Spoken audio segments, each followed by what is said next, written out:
Conquistar coisas exige passar por um tempo de desequilíbrio. Não tem como nós conseguirmos chegar neste patamar sem sacrificar alguns ponteiros no meio do caminho. Elas não alcançaram esse sucesso, tendo esse equilíbrio todo. A vida boa não é perfeita, porque se fosse perfeita, deixava de ser boa. Tu tem uma percepção de controle muito baixa, porque tu tem a certeza de que tu vive por condição. Prejudica significativamente a tua capacidade, inclusive, de poupar. Se eu não aprender a ter um comportamento adequado quando eu ganho 1.500 a 5.000, eu não vou ter também um comportamento adequado quando eu ganhar mais. O quanto este resultado é responsabilidade minha ou é responsabilidade de terceiros? Quem não consegue gerir pouco dinheiro, não gere bastante. Não é sobre dinheiro, é sobre como... Eu estava esses dias vendo um vídeo da doutora Julie dos Estados Unidos. É uma psicóloga que escreveu o livro que eu compartilhei no meu Instagram. Quem me segue lá no Instagram deve ter visto. Que é O que Aconteceu... Não. Confundi os livros. Jéssica fazendo Jessiquice. É porque quase que o nome também é com uma pergunta, assim. Mas o livro da doutora Julie, né? É Por que Ninguém Me Disse Isso Antes?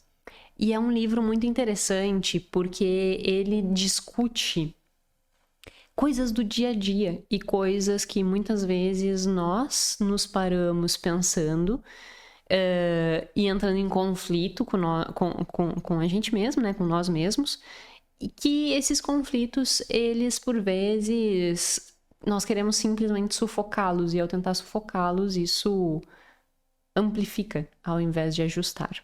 E aí, lendo o livro dela, né, e vendo um vídeo dela, num outro vídeo ela diz o seguinte: se você quer aprender efetivamente com uma pessoa e tu percebe algum nível de desconexão entre o que ela fala e o que ela faz, sempre priorize entender o que ela faz. Porque ali é a verdadeira essência da pessoa, né? O comportamento da pessoa fala mais do que a própria fala, porque falar é muito fácil, mas comportar-se daquela forma é mais difícil. E aí, vendo, né, isso e lendo o livro, eu fiquei pensando assim, nossa, isso é muito real, né? Muitas vezes, a depender da fase de vida que nós estamos, nós ficamos buscando respostas na vida da pessoa que já passou por aquela fase. Mas nós buscamos respostas no lugar errado. Como assim, Jéssica, nós buscamos respostas no lugar errado? Quando tu olha para mim hoje, por exemplo, tu não pode, a depender, obviamente, do ponto em que você está, tu não pode pensar nas decisões que eu tomo hoje para se basear se tu não estiveres no mesmo ponto de referência. Tu tem que pensar no teu ponto de referência, e aí se tu quiser utilizar o meu exemplo, tu tem que tentar enquadrar onde tu está dentro de um ponto de referência da minha vida que se enquadre onde você está. Para que daí sim isso possa te servir de subsídio. De forma prática e coerente com o que diz o nosso título, o que eu fiz quando eu tinha uma renda de 1.500 a 5.000 reais? Que me propiciou estar onde eu estou hoje? E o que eu fiz de errado que eu não faria? E aí, por isso que eu comecei falando com a frase da doutora Julie, né? Que não que haja desconexão no que eu falo e no que eu faço, mas que olhar para atos é muito importante. Porque olhar para atos, tu consegue entender, então lá naquela fase era desta forma. E isso contribuiu e isso distanciou. Então eu tenho que aprender com aquela fase.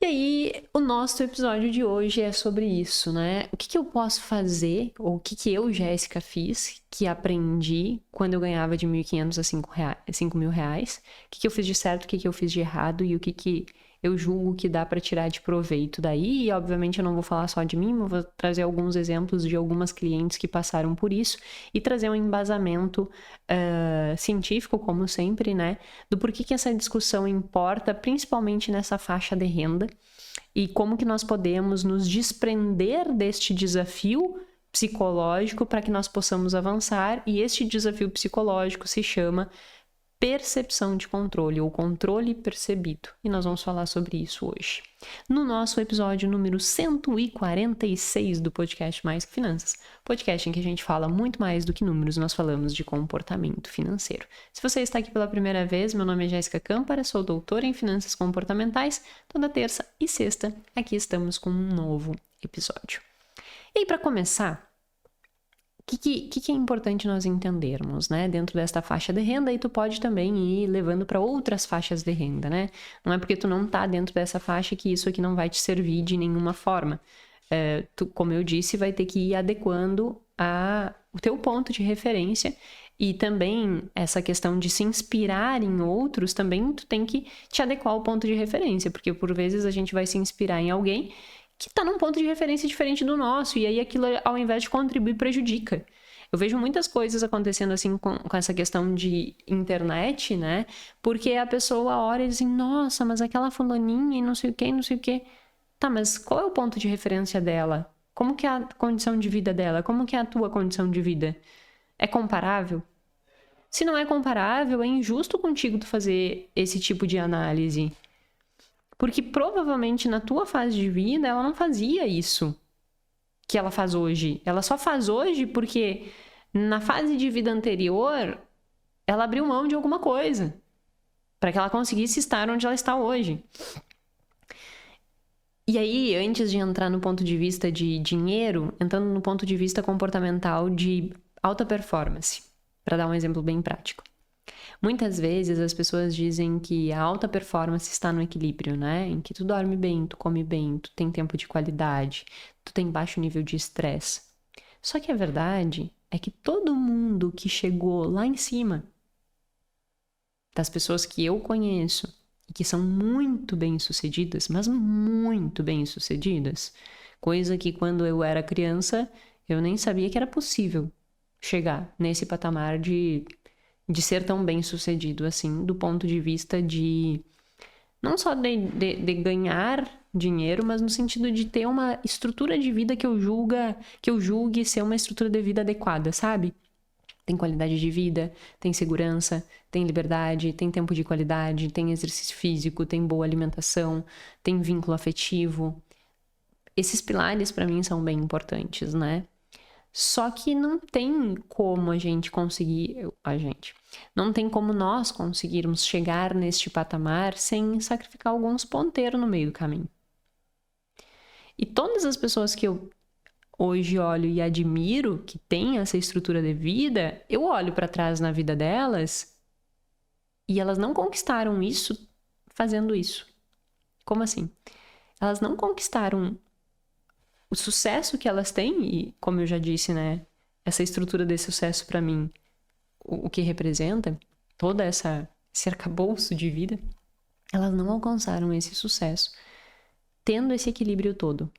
Elas não alcançaram sucesso conseguindo fazer o exercício físico regularzinho todos os dias de manhã, bem com calma, tomando um cafezinho da manhã com calma, almoçando com a família, tendo tempo de qualidade, não tendo um elevado nível de estresse, não tendo sobrecarga, não tendo que dormir um pouquinho mais tarde um dia ou outro. Na maior parte das vezes, conquistar coisas exige passar por um tempo de desequilíbrio. É inevitável. Eu já passei por várias fases de desequilíbrio. Hoje em dia, eu ainda acho que pode melhorar muito. Então, eu ainda vivo um certo nível de desequilíbrio. Eu gostaria de todos os dias de manhã fazer exercício físico. Eu gostaria todos os dias de manhã ter mais tempo de degustar estudo. Porque para mim estudar não é simples fato, tipo, montar uma aula, fazer isso, fazer aquilo, vir aqui fazer um... Eu gosto de degustar o estudo. Eu gosto de, tipo, agora eu vou entrar no meu mundo aqui, eu vou estudar.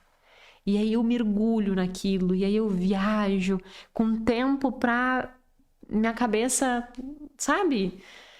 Fazer essa reflexão. E eu, na maior parte do tempo, eu não tenho isso. Tanto é que eu faço isso fim de semana. Eu adoro estudar fim de semana justamente porque eu consigo esse tempo de trabalhar esse nível de reflexão.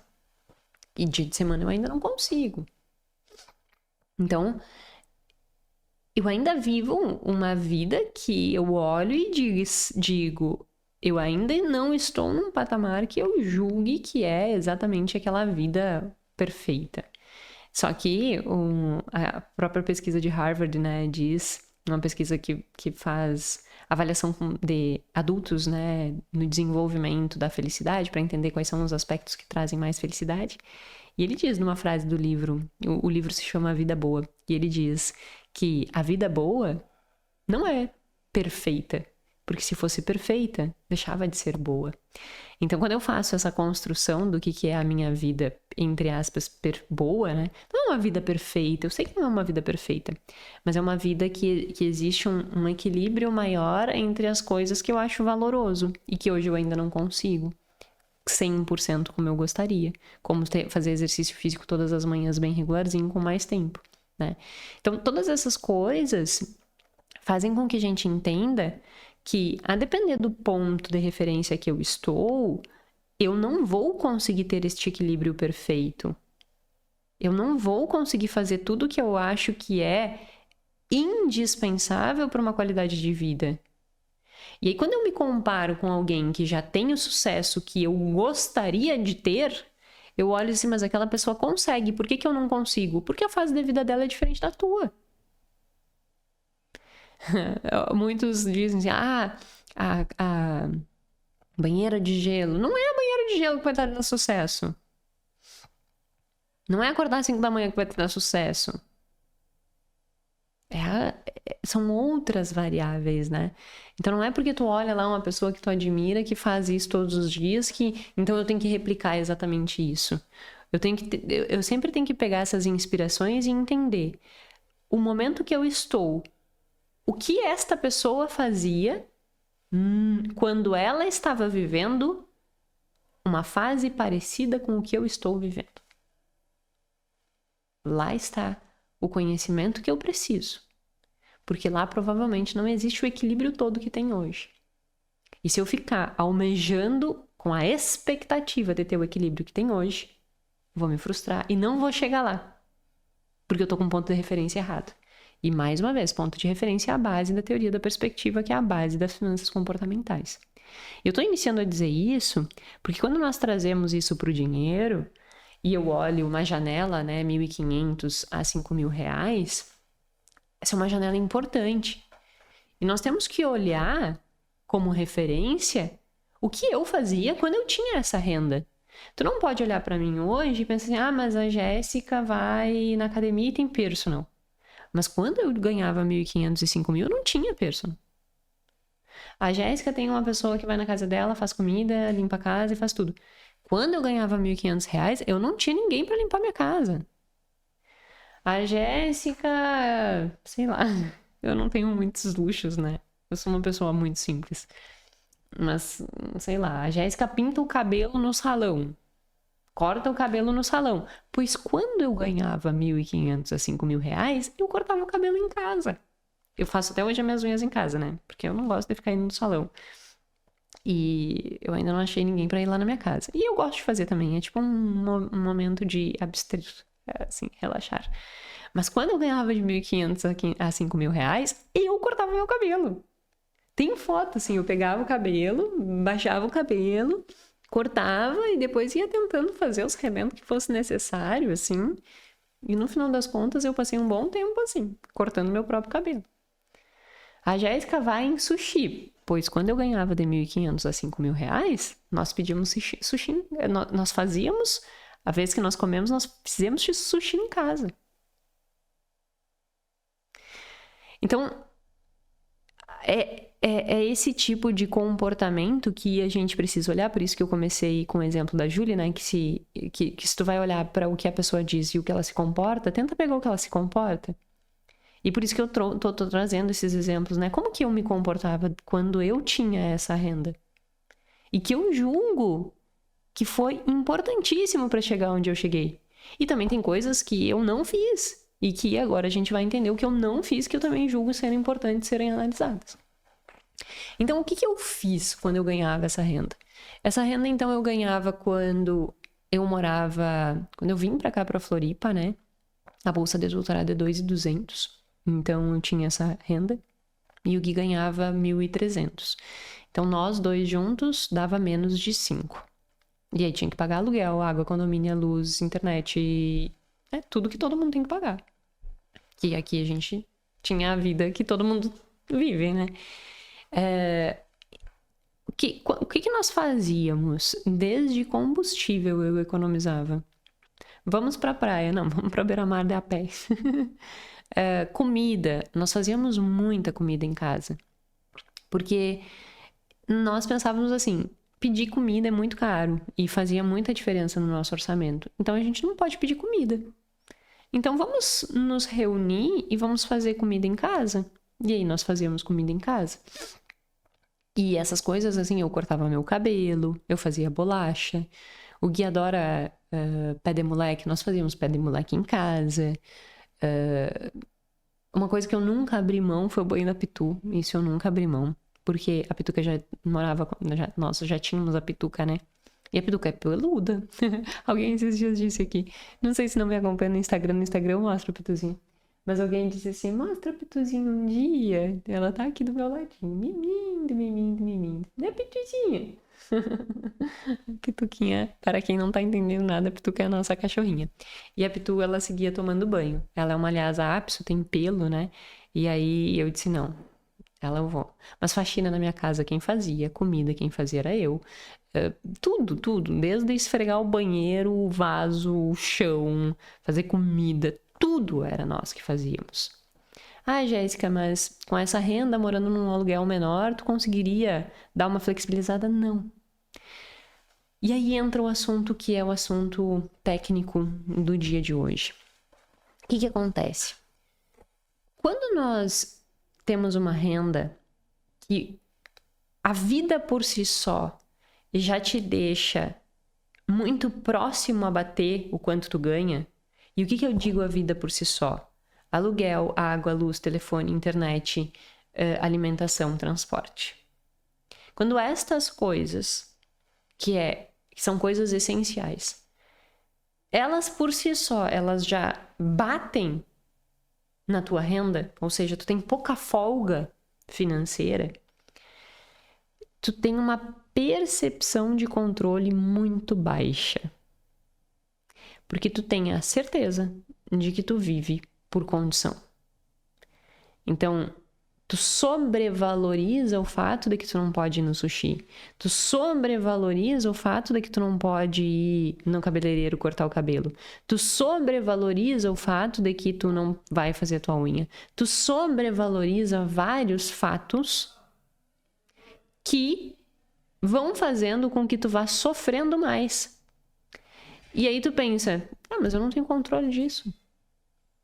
Eu sou pobre, ganho pouco. Não tenho controle disso. E esse senso de eu não tenho controle prejudica significativamente a tua capacidade, inclusive, de poupar. Teve um estudo muito interessante que eles avaliaram exatamente isso, né? A percepção de controle, e a percepção de controle, ele vem, essa percepção de controle ou controle percebido, né? Esse conceito, que ele está diretamente ligado com o grau que tu percebe ter em relação àquele comportamento. Então, só trazendo do ponto de vista conceitual. Controle percebido é quando tu olha para um determinado comportamento e tu diz, eu tenho controle sobre isto. Quando tu tem uma renda que não te dá folga, tu olha e diz, eu não tenho controle sobre isso. Porque não tem espaço para controle. Estou vivendo sob condição. Quando tu tem esta percepção, a tua disposição para poupar cai lá embaixo. Porque tu começa a olhar e dizer assim, eu não tenho controle sobre isso. O meu dinheiro serve para sobreviver. De que vale guardar 50, 100, 200 reais? E eu acho que, quando eu mencionei, né, que um dos erros, né, o que eu aprendi que eu não faria novamente, é justamente subestimar a importância de investir pouco. Eu subestimava a importância de investir pouco. E o gráfico que eu tenho de aumento de patrimônio investido, ele é uma representação do quão importante é tu investir mesmo que seja pouco. Porque se tu pega o meu gráfico, eu comecei a investir em 2018, mais ou menos, né? E eu vim pra cá, pra Floripa, em 2016. Então, eu poderia ter começado antes. Poderia ter começado lá em Santa Maria. Enfim. Acho que eu comecei tarde, perto do que eu poderia ter começado. Mas tu pega desde 2018, 19, eu coloquei ali no gráfico. Ele vem vindo assim. Estável, mas sempre crescendo. Sempre crescendo. Estável, mas sempre crescendo. E aí ele fez assim. Sabe? Tipo, uma curva bem ascendente e exponencial nos últimos, principalmente um ano e meio. Então ele fez uma curva bem exponencial. O que isso nos mostra? Que se eu não aprender a ter um comportamento adequado quando eu ganho 1.500 a 5.000, eu não vou ter também um comportamento adequado quando eu ganhar mais. E um dos aspectos que influencia isso é justamente essa percepção de controle. E aí, voltando no conceito que eu mencionei, né? Porque eu já fiz podcasts aqui também, Pituca começou a reclamar. Eu já fiz podcasts aqui também falando sobre locus de controle interno. Deixa eu só abrir a porta para Pitu, porque senão não vai dar certo. Tá bom, Pituca? Para quem quer conhecer a Pituca e nunca conheceu, olá, gente, eu sou a Pituca. No Instagram ela aparece bastante, eu mostro bastante ela. Mas aqui eu acho que eu nunca tinha colocado. E ó, que eu digo que eu precisei... Eu sempre dei o banho nela no pet, porque pelo, né? A criança é peluda. Vou abrir a porta para ela. Agora todo mundo conhece a Pituca.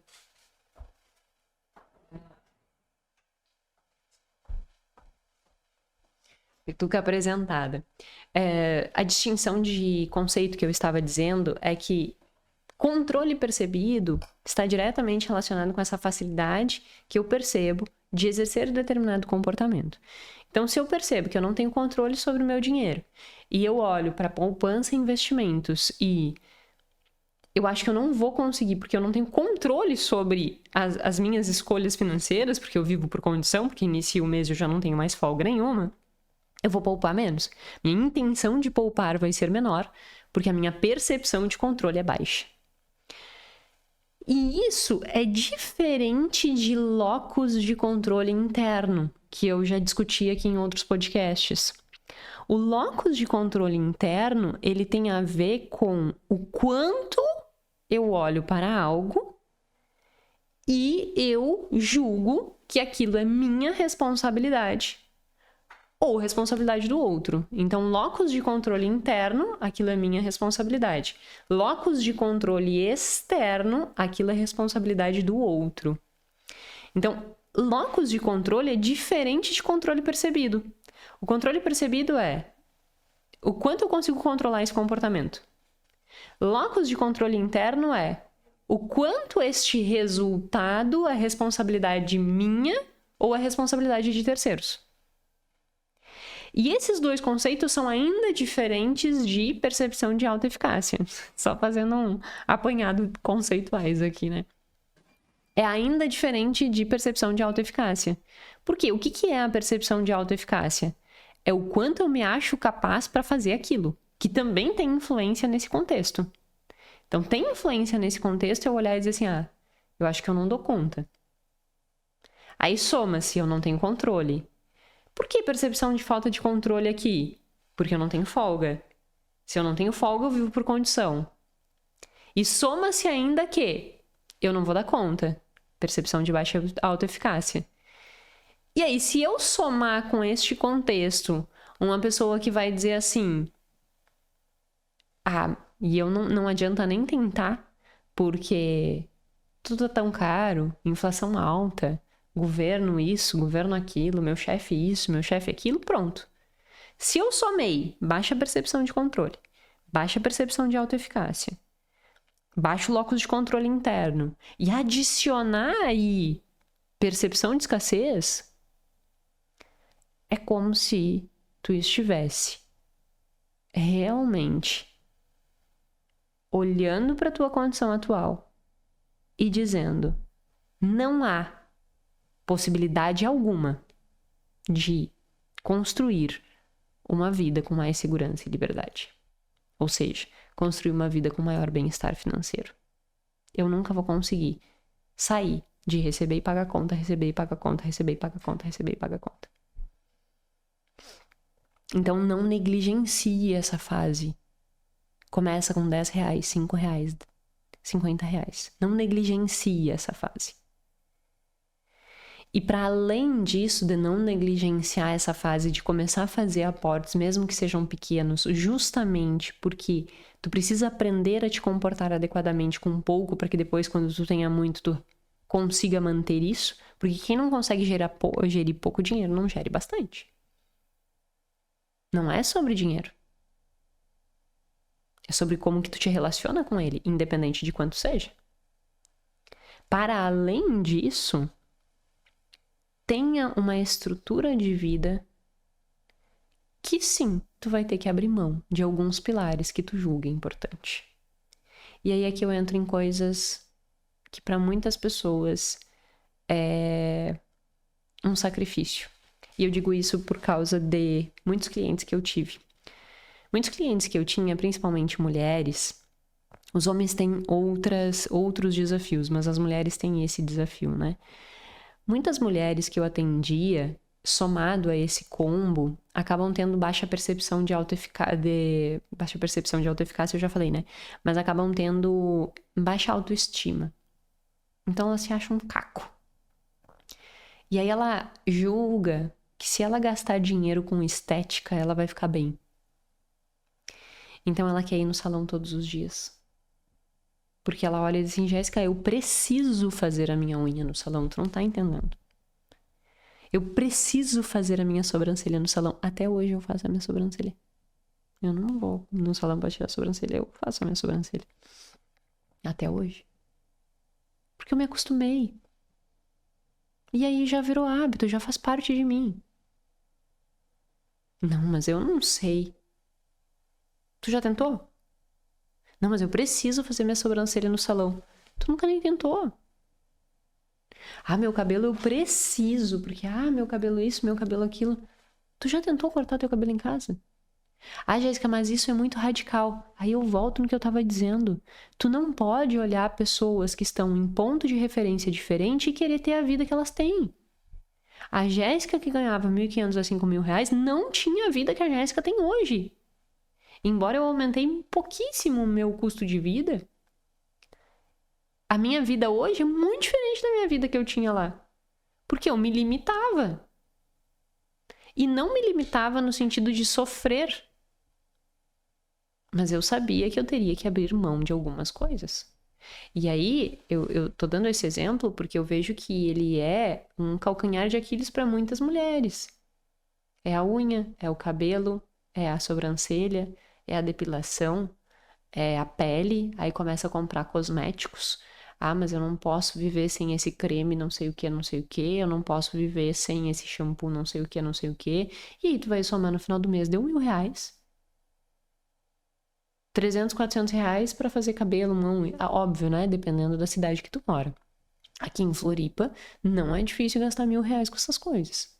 Só o meu cabelo para pintar o cabelo, cortar e fazer escova. Não, fazer escova não. Cortar, pintar e fazer uma hidratação dá uns R$420 por mês. Se eu for fazer todos os meses, né? Que hoje em dia eu vou no salão quase todos os meses, porque aqui, ó, para quem está olhando no YouTube, temos brancos, né? Que naquela época eu não tinha. Mas se eu tivesse branco naquela época, provavelmente eu não gastaria R$420 para ir no salão, mesmo com os brancos. Eu tentaria pintar em casa. É que hoje eu tenho condição de ir no salão e gastar isso. Naquela época eu não teria. Ah, Jéssica, mas isso é avareza. Ah, Jéssica, mas isso é escassez. Isso não é escassez. Nem avareza. Isso é cuidar da tua vida.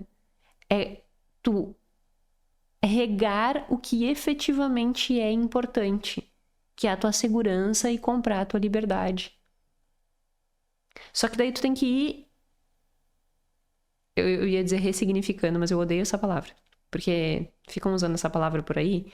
E aí parece que é simples, assim, a ressignificar as coisas, né? Mas é como se tu fosse fazer uma reestruturação cognitiva, que é o termo que a TCC usa, que eu acho mais adequado. É uma reestruturação cognitiva, entendendo o teu contexto, entendendo o que é possível ali e fazendo as definições de prioridades que são coerentes para aquele contexto. E aí eu sei que para muitos é bem desafiador. Porque existe uma crença muito forte de que sem aquilo eu vou me sentir ainda pior, eu vou ser incapaz, e além de tudo vou ser feia, mal arrumada, mal ajeitada e não sei o quê. Só que no momento que tu gasta R$1.000 ganhando entre 1.500 e 5 com estética, tu tá abrindo mão do que mais importa, que é segurança. E o que a segurança compra? Paz de espírito. Então tu tá comprando estética e vendendo tua paz de espírito. E isso vai te deixar mais feia. Que analogia péssima. Mas vai te deixar mais feia em que sentido? De preocupação, aquela cara assim, meu Deus, o que eu vou fazer na minha vida e tal e tal. E aquela coisa que tu dorme, tu pensa como é que eu vou pagar e tal. Mas tu não quer abrir mão dessas coisas. Como abrir mão dessas coisas de forma estratégica? Aprendendo a fazer. Aprenda a fazer sua unha e estabeleça isso como se fosse um cuidado teu contigo mesma, sabe? Um momento teu contigo. Até hoje eu faço as minhas unhas e pra mim é aquele momento que eu tô ali meio que quase meditando. Eu vou pensar sobre a vida, ou não vou pensar em nada. Vai cortar teu cabelo, vai te divertir. Eu e o Gui nos divertimos, porque atrás eu não conseguia cortar, e ele vinha, ele cortava. E aí eu dizia, tá ruim, tá bom. E aí eu virava risada. E a gente cortava. Cosmético. Se tu for numas melhores dermatos que existe, ela vai te dizer assim, pele é hidratante e protetor solar. Ah, mas não sei o que, não sei o que, não sei o que. Hidratante e protetor solar. Hidratante que tu compra no mercado. É tudo meio igual. Hidratante no mercado. Ah, Jéssica, mas tem diferença? É óbvio, mas essa diferença agora não vai fazer diferença. A diferença maior é que tu vai comprar um hidratante de R$40 ou um de 500. Isso vai fazer uma grande diferença pra tua sanidade mental. Isso vai ter ruga. Então eu tô pesando esse ponto porque eu vejo que para muitas mulheres isso é um ponto relevante e que precisa ser reconsiderado, que precisa ser repensado. Pitu, tá difícil hoje, hein? Pss, ainda não. Pituca hoje tá disposta a nos incomodar. Então, é um ponto que eu julgo ser muito irrelevante para discutir para mulheres, que não é só essa questão da estética, mas também que muitas vezes entra a questão de roupa dentro disso também. E aí, o que eu fazia quando eu ganhava esses de 1.500 a 500, a 5.000 em relação à roupa? Eu juntava dinheiro e eu comprava roupa em São Paulo. Então, com R$1.000, que era o que eu guardava o ano inteiro para isso, eu comprava roupa do ano, ou nem comprava roupa em muitos casos, né? Eu sempre tive pouca roupa, assim. Pouca roupa comparado à maior parte das pessoas. Porque, mais uma vez, é desperdício de dinheiro tu ter um guarda-roupa que tu nem usa. E aí fica um exercício já pra você. Olha pro teu guarda-roupa e pensa assim, o que efetivamente eu uso que tá aqui? E o que é completo desperdício de dinheiro? O que eu tô comprando que não faz o menor sentido? Ou às vezes o guarda-roupa é lotado e não teve não sabe nem o que tá lá dentro. Então faz assim, tipo, baixa o guarda-roupa e faz combinações. Tu vai te surpreender com o que tu vai conseguir ali dentro. Então roupa é uma coisa que também dá pra maneirar. Tu não vai morrer se tu... Bom, um exemplo muito claro. E hoje eu ganho muito, mas muito mais do que 1.500 a 5.000 reais. E eu digo isso porque, assim, eu realmente olho pra trás e me orgulho do que eu construí, do que eu faço hoje ainda, tendo condição de fazer diferente. Por quê? Porque eu aprendi que isso não é tão importante. E aí, dando um exemplo muito claro, essa semana eu vim pro escritório e eu tenho 2 calça jeans. Exatamente, eu tenho 2 calça jeans e uma branca, então tenho 3. E essas calças não são tão novas, né? Aí eu vim pro escritório, não são tão novas, mas eu também não julgo que são velhas. Eu acho que essa que rasgou tem 4 anos. 4, 5 anos. Aí, a gente chegou aqui no escritório, a Pituzinha tem uma caminha dela aqui do meu lado, e ela deitou na cama, e eu me abaixei assim, me acocorei, né, e fui fazer carinho nela. Quando eu fui fazer carinho nela, me abaixei e fez... rasgou de ponta a ponta, tipo, de lado a lado, assim, sabe? Num lugar que não podia ter rasgado. Ainda bem que eu tava num chale, aí eu atei na cintura e resolveu o problema. Ela rasgou. E assim, eu podia ter comprado já uma outra calça. Mas pra que eu tinha 3? Pra que eu ia comprar outra? Agora eu vou comprar, porque rasgou toda. Aí tem gente que tem, sei lá, 15 calça jeans. Qual é o motivo de ter 15 calça jeans, criatura? Jéssica, mas tu só tem 3 calça jeans? Não, aí eu tenho essas de alfaiataria, né? Mas eu devo ter... Também não são muitas. Aí de terninho e tal. Porque hoje em dia eu compro essas roupas mais sociaisinhas, digamos assim. Mas não precisa ter 15 calça jeans. Não precisa ter 25 calça jeans. Não precisa ter 50 calça jeans, entendeu? E hoje eu teria condição de ter mais do que 3 calça jeans. E não tenho. Porque eu vi que isso não é tão importante. É que nós podemos viver com muito menos do que a gente acha que pode viver. E isso não quer dizer que tu tenha que ter menos ambição. Mas quer dizer que se tu ficar dando importância pra essas coisas a vida toda em excesso, tu vai estar corroendo segurança e liberdade. Isso não vai determinar... Ter mais uma calça jeans não vai determinar se tu vai ser uma pessoa feliz ou não. Mas muitas vezes existe essa percepção. Então, para as mulheres, eu acho que muito essa questão da estética e de roupa pega. E homem, eu acho que pega muito a questão de eletrônico e carro. Carro pega o meu marido até hoje, né? Ele gosta muito de carro, assim. Aí ele quer trocar de carro, vive trocando de carro e tal. E aí eu digo, pra quê, criatura? Aí ele me mostra todos os cálculos por A mais B e não sei o quê. Eu digo, eu não tenho nem como discutir, né? Porque ele, do ponto de vista financeiro, a gente tá dentro do que foi planejado e tá tudo seguro e não tem dívida nenhuma, enfim. Aí ele me convence pelos números, né?